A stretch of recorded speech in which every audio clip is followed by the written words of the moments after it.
한 주간 동안 주의 은혜 가운데 평안하셨습니까? 옆에 사람하고 인사합시다. 사랑합니다. 축복합니다. 네, 우리 주보의 제목이 있습니다. 같이 읽겠습니다.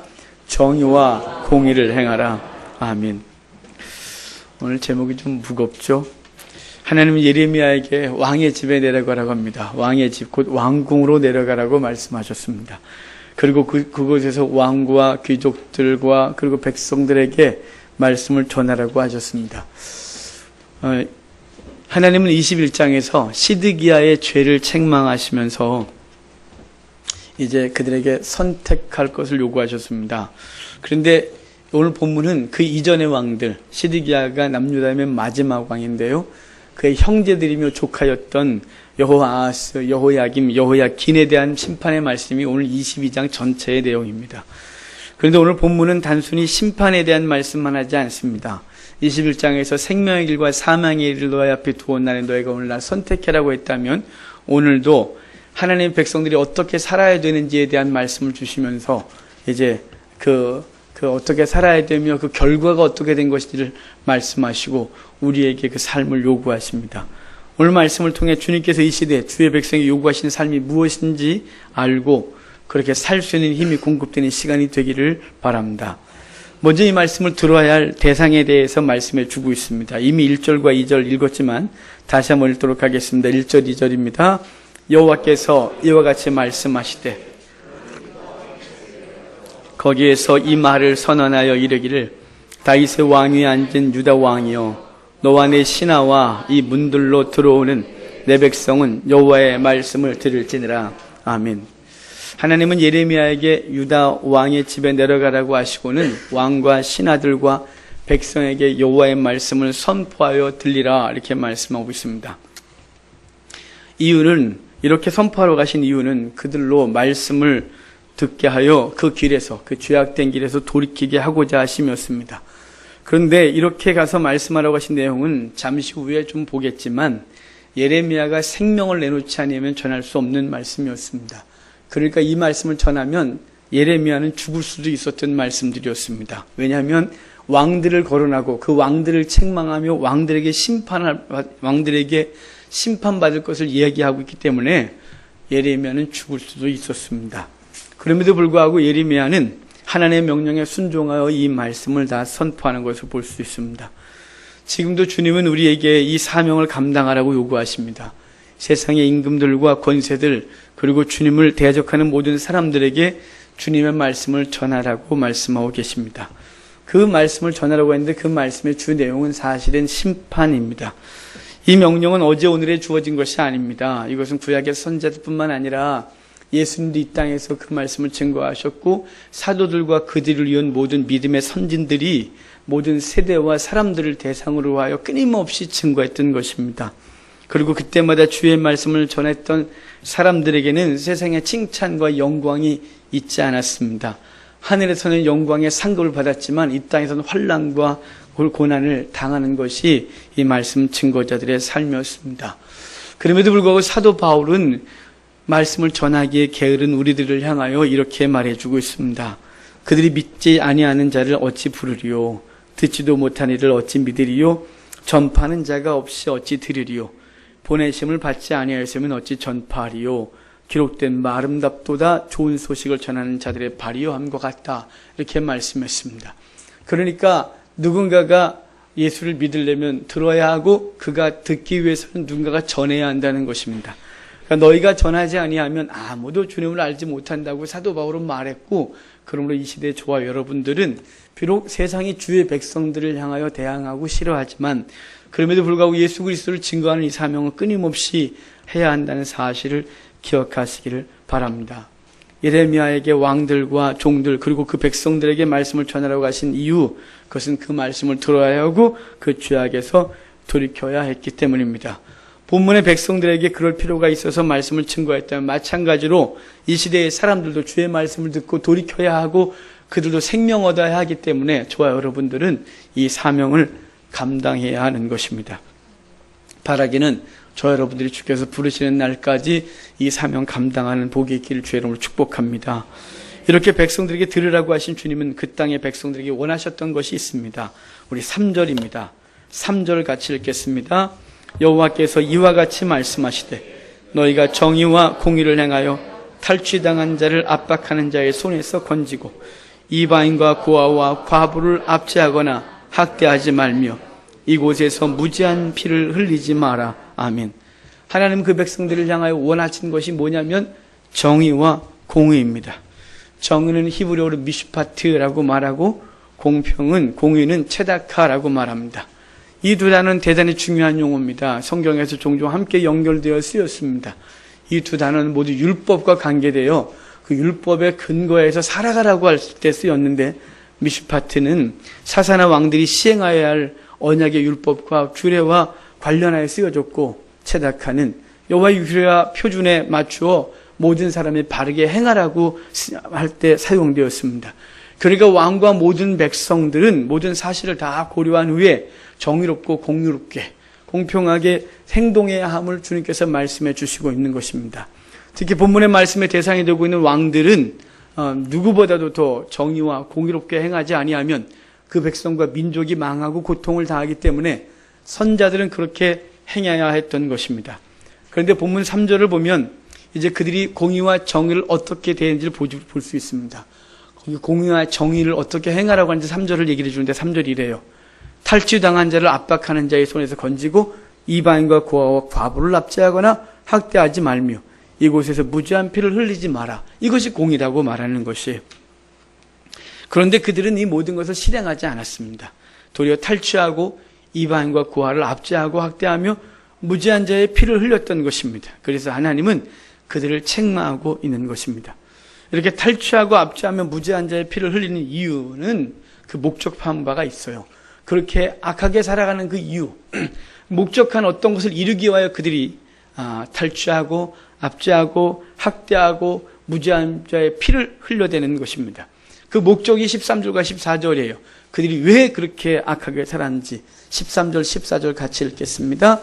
불의로 그 집을 세우며 자기의 이웃을 고용하고 그의 품삯을 주지 아니하는 자에게 화했을진저 그가 이르기를 내가 나를 위하여 큰 집과 넓은 다락방을 지으리라 하고 자기를 위하여 창문을 만들고 그것에 백향목을 입히고 붉은 빛으로 칠하도다. 아멘. 13절부터는 여호야김 왕에 대하여 책망한 말씀입니다. 그는 요시아가 죽은 후에 백성들이 자신을 대신해서 자신의 동생 여호아하스를 왕위로 세운 것에 대해 원한을 갖고 있었습니다. 그런데 3개월 만에 바르누고가 하란까지 올라갔다가 돌아가면서 여호아하스를 잡아가서 죽이고 그를 대신하여 여호야김을 왕위에 세웠는데 여호야김이 왕위에 오른 후 자신을 배제하고 자신의 동생을 왕위에 앉힌 베드란 동생을 왕위에 앉힌 그 신하들을 숙청합니다. 대학살 사건이 그때 벌어집니다. 그리고 그것도 모자라 그는 그 위기의 때에 건축 사업을 하면서 백성들의 고요를 쥐어짰습니다. 그래서 주님은 그를 향하여 공의와 정의에 대한 말씀을 주고 있는 것입니다. 정의와 공의를 행하기를 원하셨던 하나님의 바람과는 정반대로 그 왕은 불의를 행한 것입니다. 그는 백성들을 압제하고 그들의 재산을 탈취했으며 무죄한 자의 피를 많이 흘렸습니다. 그 피로 그가 행했던 것은 방금 읽었던 말씀과 같습니다. 본문을 좀 더 살펴보면 그는 먼저 불의로 집을 세우며 부정으로 다락을 세웠다 이렇게 지었다고 말합니다. 불의와 부정으로 건축하고 다락방을 지었는데 여기서 다락방은 우리 집에 제일 높은 곳 조그만 다락방 그거 아닙니다. 이 다락방은 2층집 말합니다. 그러니까 대부분의 사람이 1층을 짓고 살 때 그는 2층을 짓고 그 2층의 용도가 뭐였냐면 사람들을 초청하여 잔치하고 바람이 선선하게 돌면서 거기서 쉬는 장소, 그 자신의 쾌락을 위하여 지었던 것이 2층 다락방입니다. 그런데 그들이 그 불의와 불공평으로 그것을 지었다 이렇게 말해요. 이 사람이 불의와 불공정으로 부정으로 지었다고 했는데 여기 2장 3장에서 말했던 미슈파트 체다카라는 단어에 앞에 로라는 부정 접두사를 붙인 단어입니다. 그러니까 불의와 부정은 정의와 공의와는 정반대되는 말인 것입니다. 그러니까 정의와 이 공의가 없이 불의와 부정으로 착취하여 그 자신의 집을 짓고 다락을 만들었던 것입니다. 부정과 불의 어떻게 행한 것일까요? 그것은 이어지는 말에 그랬잖아요. 이웃을 고용하고 그의 품삯을 주지 않는 방법으로 자신의 집을 짓고 그리고 다락을 높이 세웠습니다. 제가 부교육자 때 섬겼던 목사님이 그런 사람들을 가리켜 뭐라고 정의했냐면 살인적 도둑놈이다 이렇게 정의했었습니다. 한 번은 재정부에서 부교육자들에게 사례비를 깜빡하고 주지 못했습니다. 한 주를 늦췄습니다. 그것을 담임 목사님이 아셨고 이 재정부원들을 로비로 다 부른 이후에 소리를 지르면서 이렇게 외쳤습니다. 이 살인적 도둑놈들아 라고 소리를 지르면서 그 전도사들은 지금 그 사례비 기다리면서 한 달을 기다리고 그 돈 나와야 애기 분유 사고 책값 갚고 한 달 살아 외인수 같은 것들 하면서 그들을 살인적 도둑놈이라고 소리를 질렀던 그 담임 목사님의 그 표정이 지금도 생생합니다. 왜냐하면 그 가난한 사람들은 그날 받을 것을 받지 못하면 그날 굶어야 했고 심지어는 죽을 수도 있었기 때문에 그를 가리켜 살인적 도둑놈이라고 했었던 것입니다. 제가 얼마 전 그리스도인임에도 불구하고 이와 같은 일을 행한 사람에 대한 이야기를 듣고 심히 슬프고 실망한 일이 있었습니다. 일을 한 사람들에게 품삯을 주지 않고 자신의 급한 일에 모든 돈을 다 썼습니다. 궁지에 몰리면 그럴 수도 있다고 싶습니다. 그러나 슬프고 실망스러운 것은 하나님의 영광을 가리면 안 된다며 품삯 줄 돈이라고 이웃들에게 돈을 빌렸는데 그 돈까지 모두 사용한 것입니다. 그래서 일을 했던 사람들은 하나도 돈을 받지 못했고 그에게 전화를 해도 전화를 끊어놨다는 얘기를 들으면서 이것은 슬픔이다 생각했습니다. 그의 그러한 행동으로 주변 사람들은 엄청난 해를 입었고 그가 평소에 자신이 교인이라고 말하면서 다녔던 것으로 인하여 하나님의 영광은 땅바닥에 떨어진 것입니다. 살인적 도둑놈이 된 것입니다. 그러한 모습을 본문에서 표현하기를 내가 나를 위하여 큰 집과 넓은 다락을 지으리라고 하고 자기를 위하여 창문을 만들고 그것에 백향모를 입히고 붉은 빛으로 칠했다 이렇게 말한 겁니다. 남들은 지금 죽어가고 있고 굶어가고 있고 힘들어하는데 자신은 그 돈으로 집을 짓고 다락방을 세우며 그곳으로 방을 넓게 하고 창을 넓게 하고 백향모로 그것을 꾸미며 붉은 띠를 칠했다, 이렇게 붉은 빛으로 칠했다고 말하고 있는 것입니다. 불의와 부정을 행한 근본적인 목적, 그것은 나를 위하여입니다. 누구를 위해서도 한 것이 아닙니다. 이웃을 위해 불의와 부정을 저지른 것이 없습니다. 하나님의 영광을 위해서도 그렇게 했다고 말하면 안 됩니다. 하나님께서 필요하시는 내가 그것을 행했습니다. 아니요, 주님은 그런 것 받지 않았습니다. 분명히 불의와 부정은 무엇 때문에 한 것이냐면 자신을 위하여 저지른 것입니다. 이기적인 욕심을 채우기 위하여 불의와 부정을 저지르고 있는 것입니다. 호화로운 삶을 누리기 위해 큰 집을 짓고 넓은 2층을 만들어 그곳에서 잔치하며 창문을 넓게 만들고 백향모로 집을 꾸미고 붉은색을 칠하여 자신의 부를 자랑하며 사람들 앞에 자신을 자랑하고 있는 것입니다. 자신의 이기적인 욕심을 채우기 위해 가난한 자의 수고로 벽돌을 쌓고 과부들의 눈물로 집을 꾸미며 죄 없는 자의 피로 벽을 칠했던 것입니다. 이러한 행위는 죄 없는 자의 피로 그 성을 쌓은 피의 성이라고 말했던 그 선자의 외침인 것입니다. 피로 성을 건축한 것은 반드시 무너지게 되어 있다는 사실을 기억하시기를 바랍니다. 성도 여러분, 저 여러분은 이러한 악에서 떠나는 은혜가 있기를 바랍니다. 우리 속에 지금은 그렇지 않다고 제가 압니다. 하지만 우리 속에 그런 것이 발동될 때마다 하나님 앞에 차라리 내가 굶고 그들에게 공의와 공의와 정의로 이 모든 일들을 행할 것을 다짐하면서 하나님의 영광을 살아가는 저와 여러분 되기를 주의 이름으로 축복합니다. 창세기 4장 10절에 이렇게 말합니다. 아우 아벨을 죽인 가인을 향하여 주님이 말씀하시기를 내가 무엇을 하였느냐, 내 아우의 핏소리가 땅에서부터 내게 호소하느니라 라고 말했습니다. 가난하고 무죄한 자의 핏소리가 하나님께 호소한다고 말하고 있는 것입니다. 사무엘하 21장을 보면 다윗의 삶 속에서 3년의 기근이 벌어지는 사건이 있습니다. 3년 동안 기근이 벌어져 그 백성이 고통을 당할 때 그 3년의 기근의 원인이 무엇인지를 조사하고 알아봤더니 사울 왕이 왕이었을 때 그가 기브온성 사람들, 그들이 이방인이었다는 이유 하나만으로 그들을 대학살했던 사건이 있었습니다. 그때 살아남았던 기브온성 사람들이 원한에 맺혔고 그것으로 인하여 3년간 기근이 벌어졌다고 하고 있습니다. 그들을 향하여 어찌하면 너희들의 번안을 풀어줄 수 있겠느냐고 했더니 그들이 말하기를 사울의 혈통 7명을 잡아주면 그들을 목매르면 되겠다고 해서 그들을 잡아주고 목매달아 죽임으로 기근이 끝났던 사건이 있습니다.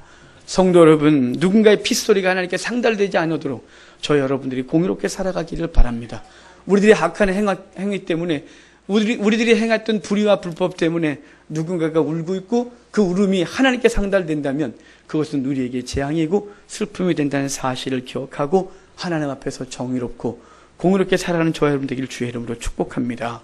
그런데 왜 이스라엘은 이렇게 말씀을 끊임없이 들으면서 성경에 보면 얼마나 많은 심판과 책망의 말씀이 있습니까? 그런데 그 말씀을 들으면서도 그들은 꿈쩍도 하지 않았고 더욱더 강팍해졌고 더 불의를 행했습니다. 그 원인이 무엇일까요? 그 원인은 교만에 있었던 것입니다. 느부갓네살이 다니엘서 4장에 보면 느부갓네살의 간증이 있습니다. 그 느부갓네살의 간증을 보면 그가 이렇게 말하면서 간증합니다. 지극히 높으신 하나님이 내게 행하신 이적과 놀라운 일을 내가 알게 하기를 즐겨하노라.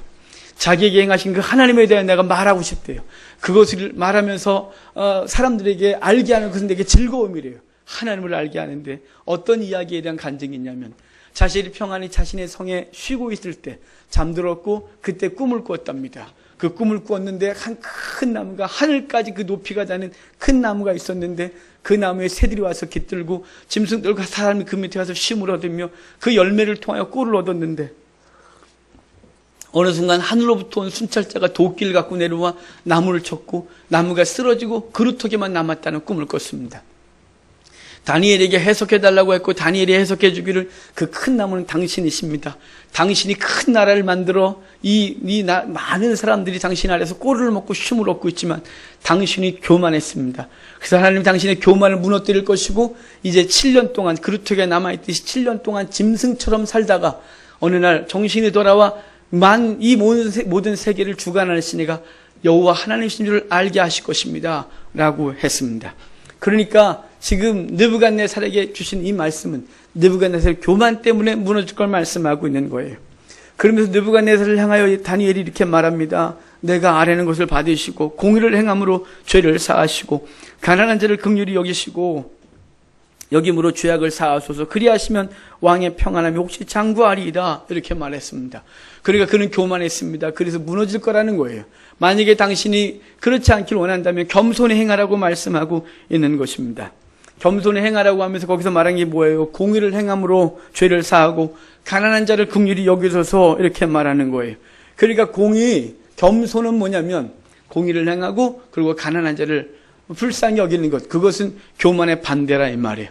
왜냐하면 왜 이것을 교만의 반대로 겸손에 대한 것을 이렇게 말했냐면 교만한 자들은 가난하고 천한 사람들이 눈에 보이질 않습니다. 요즘 속된 말로 갑질을 하는 것입니다. 교만한 자들은 법도 없고 가난한 자들은 눈에 들어오지 않습니다. 흔한 말로 아나무인입니다. 그런 사람들은 불의를 행하면서 그 형벌을 받지 않을 것이라고 자신합니다. 이런 사람들은 영원할 줄 알았던 권력이 10년밖에 가지 못하고 화려할 줄 알았던 자태도 10일까지 가지 못한다는 이 권불 10년 화무 11홍이라는 옛말을 기억하지 못하는 것입니다. 성경에도 그랬습니다. 인생은 들의 풀과 같고 그 영광은 그 풀의 꽃과 같다고. 그 짧은 인생 살면서 자신의 불의를 쌓은 것이 영원할 줄 알고 있다 이 말이에요. 주님은 느부갓네살에게 그 교만을 지적하시면서 그 교만하지 말 것을 말씀하세요. 다니엘서 4장을 보면 그 교만을 선포하고 곧바로 쳤다면 소망이 없지만 다니엘 4장을 보면 느부갓네살에게 1년의 기한을 주십니다. 1년 동안 공의를 행하고 가난한 자들을 불쌍히 여기라고 기한을 줬습니다. 그런데 1년이 지났음에도 불구하고 느부갓네살을 그렇게 행하지 않았고 결국은 그 하나님의 심판을 당하여 짐승같이 살다가 하나님 앞에 돌아와 세상을 주관하신 이가 하나님이신 줄 고백하며 그 하나님을 세상 가운데 선포하고 있는 그 느부갓네살을 봅니다. 이 일 속에서도 감사한 것은 느부갓네살을 영원히 버리지 아니하시고 7년 동안 짐승같이 살게 하신 후에 그를 하나님을 아는 백성으로 만들어 하나님을 간증하는 자로 삼았다는 사실입니다. 성도는 바라기는 하나님께서 원하시는 겸손의 모습이 우리 속에 있기를 바랍니다. 교만은 단순히 자신의 교만으로 끝나지 아니하고 그 교만은 불의를 행하게 하고 불법을 자행하게 하고 결국은 하나님의 심판을 부른다는 사실을 깨닫고 하나님 앞에서 교만하지 아니하고 겸손한 자가 되는 은혜가 있기를 주의 이름으로 축복합니다. 그들이 끊임없이 불을 행했던 두 번째 이유가 있습니다. 그 이유는 아주 심각합니다. 21절 봅시다. 21절에 그들에게 심각한 원인이 하나 있습니다. 같이 읽겠습니다. 내가 평안할 때에 내 말이 나는 듣지 아니하리라 하였나니 내가 어려서부터 내 목소리를 청종하지 아니함이 내 습관이라. 이스라엘 백성 속에 아주 못된 습관이 하나 있었습니다. 그것은 주의 말씀을 듣지 않는 습관입니다. 그냥 여호와의 말씀이 귀로 들리지 않는 것이 아니라 그 말씀을 듣고 순종하지 아니하는 습관이 그들 속에 있었다 이 말입니다. 그래서 본문에 내 말이 나는 듣지 아니하리라 하였나니 내가 어려서부터 내 목소리를 청종하지 아니함이다 이렇게 말해요. 근데 거기 앞에 뭐라고 말합니까? 평안할 때 내가 말했다 이렇게 말해요. 여러분 평안할 때 말씀하신 주의 소리를 듣는 지혜가 있기를 바랍니다. 여러분 우린 짐승이 아닙니다. 짐승이 아니라서 말로 알아들을 수 있는 인간이라는 사실을 우리가 잘 알고 있습니다. 여러분 성도는 주의 백성입니다. 평안할 때 주의 소리가 들려지는 은혜가 있기를 간절히 소망합니다. 그래야 하나님 앞에서 우리의 삶이 평안하고 영구하고 그리고 그 평안한 삶으로 주의 사명을 감당하는 힘을 다할 수 있지 않겠습니까? 환난 당하기 전에 하나님의 소리가 우리의 귀에 들려지길 바라요. 근데 그때 했던 하나님의 말씀이 들려지지 않고 그 말씀을 듣지 않는 것이 그들의 습관으로 굳어졌다고 말해요. 습관이란 말은 어쩌다 실수한 것이 아니에요. 어려서부터의 경향성을 의미하는 것이 습관이에요. 요한일서 3장 8절에 이렇게 말해요. 죄를 짓는 자는 마귀에게 속했다. 죄를 짓는 것이 그들의 습관이었다 이 말이에요. 그냥 어쩌다 실수한 게 아니라 죄를 짓는 습관이 그들 속에 있었고 그 죄로 인하여 그는 지금 심판의 결과를 얻고 있다 이 말이에요. 어떤 습관이 들었냐에 따라서 어떤 결과를 맺느냐가 결정되는 것 아니겠습니까? 책 읽는 습관을 가진 사람은 박식하게 될 것이고 운동하는 습관을 가진 사람은 건강하게 될 것입니다. 당연하지 않습니까? 마찬가지로 거룩한 습관을 가진 사람은 거룩한 성령의 열매를 맺을 것이고 불의한 습관을 가진 사람은 부끄러운 열매를 주렁주렁 맺을 것입니다. 그런 차원에서 신앙은 거룩한 습관이어야 하고 그 거룩한 습관으로 천국이라는 열매를 맺게 된다는 사실을 기억하시기를 주의 이름으로 축복합니다. 어제 뉴스에 이걸 재밌다고 해야 될지 슬퍼라고 해야 될지 하는 이야기가 하나 나왔습니다. 보신 분도 계실 줄 압니다. 미국 법원에서 30년 만에 만난 친구 이야기가 법원에서 있었습니다. 그들은 초등학교 때 아주 친한 친구들이었습니다. 한 사람은 여자 판사로 서 있고 한 사람은 강도질을 하다 잡혀 피의자로 서 있었습니다. 그 판사가 이미 그 사람 거 다 조사했었으니까 어느 초등학교 출신 아니냐고 몇 년도에 그 학교 다니지 않냐고 얘기하다가 서로 알아봤습니다. 그 강도도 맨 처음에 친구를 만났다는 생각으로 막 기뻐하다가 자신의 처지가 붉은 죄수복을 입고 있다는 사실 앞에 얼마나 부끄러워하든지 오마이갓을 계속해서 외치면서 얼굴 들지 못하고 울던 영상이 있습니다. 그리고 그 판사는 그에게 바르게 살라고 그리고 이제 그 형벌을 언도하는 모습이 있었습니다. 우리가 그들의 모습을 보면서 그들의 과거에 대한 얘기를 자세히 말해주지 않지만 30년 동안 그들은 어떤 습관을 살았는지 알 수 있습니다. 한 사람은 바르고 그리고 정직한 습관으로 30년을 살았을 것이고 한 사람은 불의하고 악한 습관으로 살았을 것입니다. 그리고 그 열매를 각각 맺어 그 열매를 가지고 서로 대했다가 한 사람은 부끄러움으로 한 사람은 그를 책망하는 자로 서 있었습니다. 여러분 우리의 습관이 우리 미래를 결정합니다. 예수님도 습관을 따라 기도하러 가셨습니다. 다니엘도 습관을 따라 하루에 3번 목숨을 걸고 기도하는 자가 됐었습니다. 그런데 본문의 이스라엘 백성들은 습관을 따라 말씀을 듣지 않는 자가 된 것입니다. 습관을 따라 여호와의 말씀을 듣지 않았고 결국은 그들은 심판이라는 열매를 맺는 것입니다. 성도 여러분, 이스라엘 백성이 하나님의 백성이었음에도 불구하고 하나님의 백성답지 못하게 산 것은 여호와의 말씀을 듣는 습관이 그들 속에 없었기 때문입니다. 모세가 가나안 땅에 들어갈 때 하나님은 그 모세는 이스라엘 백성들이 이렇게 말합니다. 너희는 7년마다 초막절 끝에 모두 모여 여호와의 말씀을 낭독하고 그것을 들으라고 했습니다. 그런데 그들은 한 번도 행한 적이 없습니다. 결국은 나라가 망했고 포로로 끌려갔다가 돌아왔습니다. 포로에서 돌아왔음에도 불구하고 7, 80년 동안 단 한 번도 그를 행한 적이 없습니다. 에스라가 돌아와 통혼을 반대하고 느헤미야가 돌아와 성벽을 재건하고 그 이후에 백성들이 에스라를 불러 말씀을 들려달라고 했고 그 말씀을 들려줬을 때 그들은 통곡했고 그 말씀 앞에 하나님의 뜻대로 살겠다고 작정하고 인을 치고 그리고 자신의 이름을 쓰고 거기에 도장을 찍는 모습이 있었습니다. 그것으로 이스라엘 백성들은 약 1000여 년 만에 영적 대각성이 벌어졌던 사실을 우리가 알고 있습니다. 그러므로 우리들은 하나님의 말씀을 읽고 듣는 거룩한 습관이 있어서 주님께서 주시는 복이 넘치는 은혜가 있기를 바랍니다. 여러분 우리가 어릴 때부터 하나님 앞에 예배하는 습관은 너무너무 중요한 것입니다. 요즘은 한국교회가 너무 세분화되다 보니까 유초등부 아이들은 유초등부 예배만, 중고등부 아이들은 중고등부 예배만, 청년들만 특화된 예배만 이렇게 드리는 습관들이 생겼습니다. 그러다 보니까 어릴 때 잘하다가 어린 예배 딱 들어오면 감당이 안 되는 것입니다. 예전에 우리 어른들은 어떻게 하신 줄 압니까? 유초등부 예배 드린 아이들은 다시 부모님과 함께 11시에 함께 예배를 드렸습니다.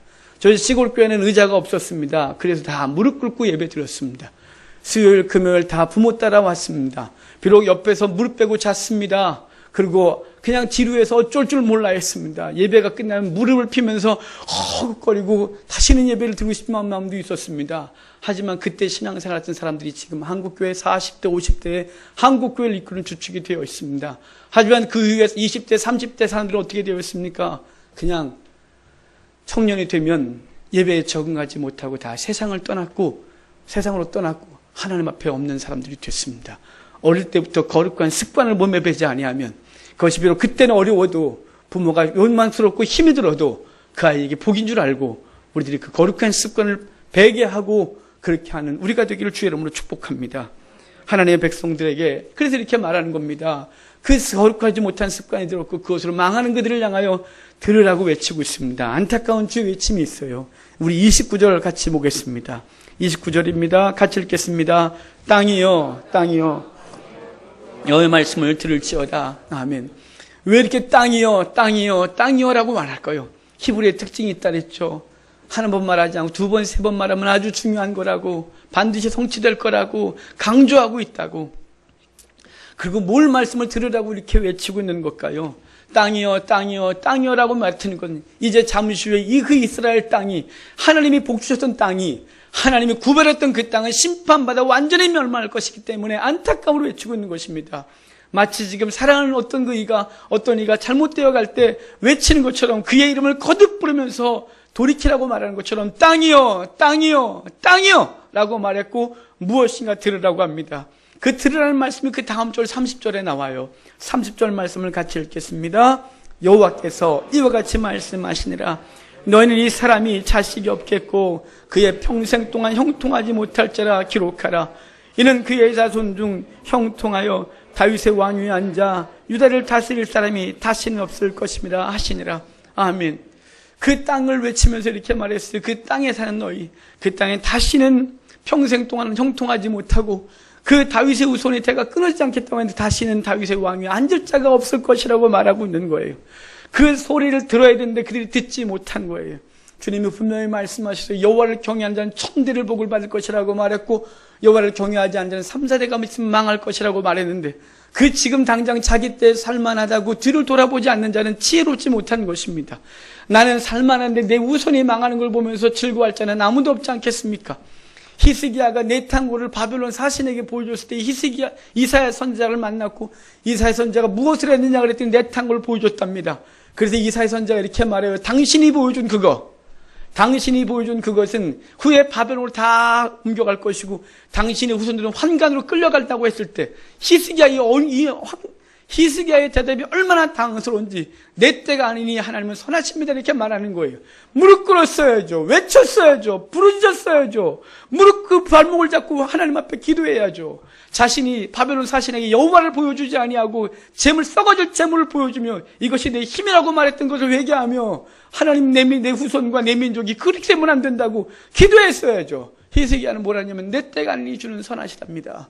얼마나 어리석습니까? 자신은 평안하게 죽는데 내 후손은 끌려갈 것인데 나는 괜찮답니다. 여러분 우리가 그럼 되겠습니까? 이 시대에 저와 여러분 주님을 믿으니 평안한 것입니다. 주님을 믿으니 분명히 천국을 따랐습니다. 천국 백성 된 것입니다. 하지만 우리의 후손들은 지금 어떻게 될지 보이지 않습니까? 한국교회가 꼬꾸라지는 것이 보이지 않습니까? 올 여름 사역에 많은 단체들이 벌써 문을 닫았습니다. 오픈했는데 등록되질 않으니까 그 돈을 감당할 수 없어 선교단체들이 문을 닫았습니다. 교회마다 교회 학교가 없어졌습니다. 10개 교회 중에 8개 교회가 교회 학교가 없습니다. 어떻게 된 것일까요? 옛날에는 교회 열면 아이들은 버글거렸고 어른은 없어도 아이들만큼은 교회 안에 버글버글했습니다. 그리고 그 아이들이 자라 지금 한국교회를 끌고 있는 것입니다. 한국교회 미래가 없어졌습니다. 하나님 앞에서 우리는 안타까움으로 기도해야 하는 것입니다. 지금 그렇게 될 것이라고 말했는데 이들은 전혀 느끼지 못하고 결국은 그렇게 되었습니다. 한국교회가 이렇게 될 것이라고 지금 경고받고 있습니다. 근데 아무도 느끼지 않습니다. 뼈저리게 느끼지 않습니다. 그냥 나와 내 집은 그냥 그래도 내 아이들은 교회를 다니고 있고 예배는 갔다 왔고 그러고 있으니 난 괜찮아 라고 생각하고 있는 것입니다. 그럴까요? 여러분, 믿음의 동지들이 없으면 무너지는 것입니다. 나 혼자 신앙생활이 쉬울 것 같습니까? 여러분, 같이 우리가 있기 때문에 버티는 것입니다. 저 혼자 버틸 수 있을까요? 전 여러분들이 함께 계셔서 지금까지 버틴 것입니다. 많은 어려움과 환란이 있고 때로는 교회를 문을 닫으려고 했었고 도망가려고 할 때 여러분이 제게 힘을 주셨습니다. 함께 하자고, 목사님 괜찮다고 힘을 내라고. 그래서 제가 지금 여기 있는 것 아닙니까? 여러분, 우리 후손들도 똑같습니다. 우리 아이들만 혼자 신앙생활 되겠습니까? 우리 주변 아이들이 함께 신앙생활을 그들도 동지들이 많아져야 이 악한 세대를 이길 수 있지 않겠습니까? 여러분, 이 경고를 우리가 잊지 않으셨으면 정말 좋겠습니다. 그렇다면 우리가 어떻게 해야 할까요? 어떻게 해야 심판을 면하고 복을 받을까요? 어떻게 해야 돌이킬 수 있는 것이고 어떻게 해야 우리의 후손들이 하나님 앞에서 풍성한 한국교회를 누리고 그들이 영적 복을 받아들이고 살까요? 4절입니다. 우리 앞으로 돌아가서 4절 보겠습니다. 4절 같이 읽겠습니다. 너희가 참으로 다윗의 왕위의 왕들과 신하들과 백성이 병거와 말을 타고 이 집 문으로 들어오게 되리라. 아멘. 먼저는 하나님의 말씀을 준행하는 것입니다.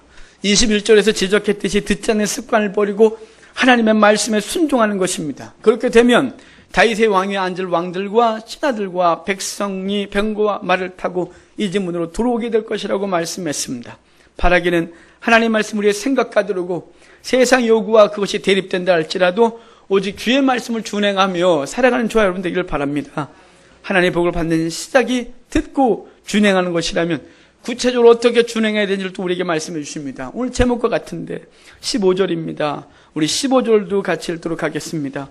내가 백향목을 많이 사용하여 왕이 될 수 있겠느냐? 내 아버지가 먹거나 마시지 아니하였으며 정의와 공의를 행하지 아니하였느냐? 그때 그가 형통하였었느니라. 아멘. 이 구절을 표준세 번역은 번역하기를 내가 남보다 백향목을 더 많이 써서 내가 지키를 경쟁함으로 내가 더 좋은 왕이 될 수 있겠느냐? 내 아버지가 먹고 마시지 않았느냐? 법과 정의를 실천하지 않았느냐? 그때 그가 형통하였다라고 번역했습니다. 이 멸망시기, 유다의 멸망시기의 왕들 중에 이 여호야김은 건축 사업에 힘을 다했습니다. 그런 그는 백향목을 가져다가 도배를 냈고 화려하게 꾸몄습니다. 그는 그 화려한 왕궁이 자신의 왕위를 드러낼 거라고 생각했습니다. 자신의 왕권과 그 왕의 위엄을 드러낼 거라고 생각했습니다. 그러나 그의 아버지 요시아는 그렇지 않았다고 얘기를 해요. 그 아버지 요시아는 하나님을 경외함으로 그 백성들을 억압하지 않았습니다. 도리어 말씀 앞에 서려고 애썼고 종교개혁했고 사회를 새롭게 했습니다.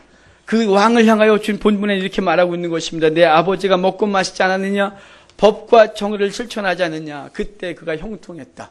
요시아 왕 때 형통했던 이유는 그가 법과 정의를 행하고 먹고 마셨던 그 평안함이 있었던 이유는 하나님을 경외했기 때문이라고 말하고 있는 거예요. 그런데 너희는 지금 불의를 행하고 그것으로 너희를 치부하고 그것으로 너희의 영화를 드러내겠다고 하고 있는데 그것은 너희들 것이 되지 않을 것이라고 말하고 있는 거예요. 요시아 왕과 달리 그의 아들들이 백향목을 많이 쓰고 건물을 크게 지은 모든 행위는 왕의 위용을 드러내는 것이 아니라 심판의 원인과 대상이 될 뿐이었습니다.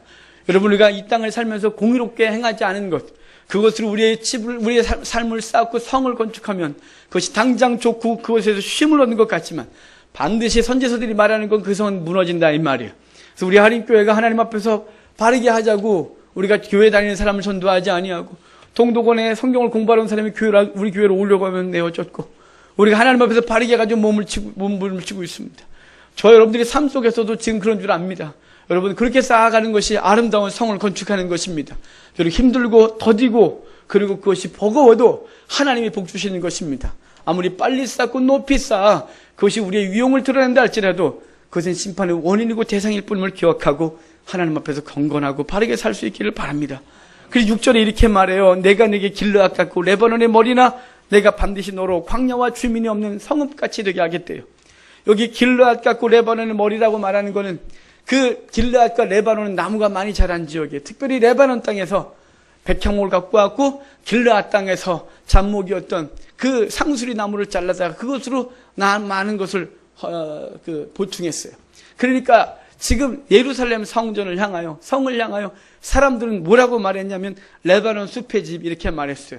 왜냐하면 백향목을 갖다가, 그 비싼 백향목을 갖다가 그 성에 막 발랐고 다 치장했어요. 그래서 사람들은 말하기를 이 레바논의 숲의 집이라고 말할 정도로 화려하게 꾸몄어요.